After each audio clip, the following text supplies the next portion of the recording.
आजुक एहि वीडियो में अहाँ सबके पढ़ावे वाला छी क्लास 12th मैथिली चैप्टर 3 गद्य खंड के चैप्टर 3 छे। इससे पहले हम 2 चैप्टर पढ़ा दिए हैं। आजुक एहि वीडियो में हम सब पढ़बे अधोगति के बारे में, जो चैप्टर नंबर 3 छे, ठीक है। और हुनकर जैमे लेखक के परिचय के बारे में जानब और कुछ चैप्टर के संबंधित कुछ तथ्य जानब, ठीक है। तो देखियो, सबसे पहले देखियो कि अधोगति जे छे किनकर रचना छे, तो इनकर रचनाकार छथि mom doctor sir Ganganath Jha.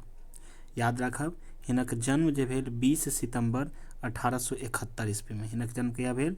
20 सितंबर 1871 में।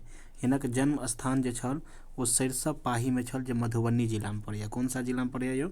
मधुबनी जिला में, ठीक है।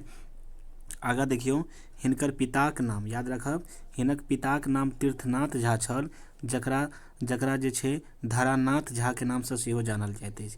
हिनकर मायक नाम अगर बात कल जाए तो हिनक मायक नाम छल राम काशी देवी। की नाम छल? राम काशी देवी छल, ठीक है।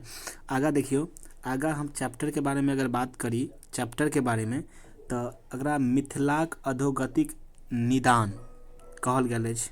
अगर बात करी कि अधोगतिक पदक जे तात्पर्य होइ छै वो सापेक्ष होइ छै। की होइ छै? सापेक्ष, यानी कि अधोगतिक पद से नीच अवस्था में सापेक्ष होइत अछि। बुझ गेलिए। आगा अगर बात करी तो आगा देखियो कि एहि चैप्टर में बतायल गेल छै कि दरभंगा में प्रथम हाई स्कूल राज हाई स्कूल छल। ओहि समय में, लेखक के समय में, ओहि टाइम में ज़्यादा स्कूल नहीं छले, ठीक है। गाम में मतलब 4 गो 5 गो गाँव में एकटा BA MA पास केनिहार मिले छला। हिनका जे छे ओहि समय में लेखक कहै छथि कि कमीज के जे दाम छल वो 3 टका छल और दुपट्टा के दाम कते छल? तो 8 आना। कते छल? 8 आना। दुपट्टा आ मिर्जाईक उपयोग जे छे इसकी लोग सब करे छला।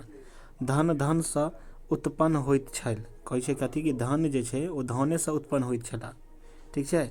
50 वर्ष पूर्व मिथिलाक प्रत्येक घर में शालिग्रामक पूजा होइ छले। ई तो भेल कनी, मतलब ई पूर्ण रूप से नहीं कह सकै छे। एक छोट सन परिचय और चैप्टरों के बारे में परिचय, हम विशेष परिचय जे छे अहाँ सबके हम सारांश में बताएब, ठीक है।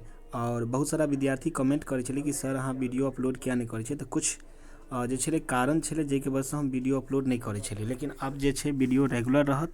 अहाँ सब जे छे हमरा सपोर्ट करी और हम चाहब कि वीडियो के जे छे मतलब कम से कम दिन में 2टा 3टा डाल दी, ताकि अहाँ सबके जल्दी जल्दी जे छे सिलेबस कवर हो जाए और अहाँ सब बढ़िया एग्जाम में नंबर ला सकी, ठीक है। तो वीडियो केहन लागल कमेंट जरूर करब। और चैनल पर अगर पहले बेर आयल छी और अखन धरि चैनल के सब्सक्राइब नहीं करलो हैं, तो सबसे पहले चैनल के सब्सक्राइब कर दियो, ठीक है। और वीडियो के जरूर शेयर करी। तो तब तक के लेल जय हिंद, जय मिथिला, जय मैथिली।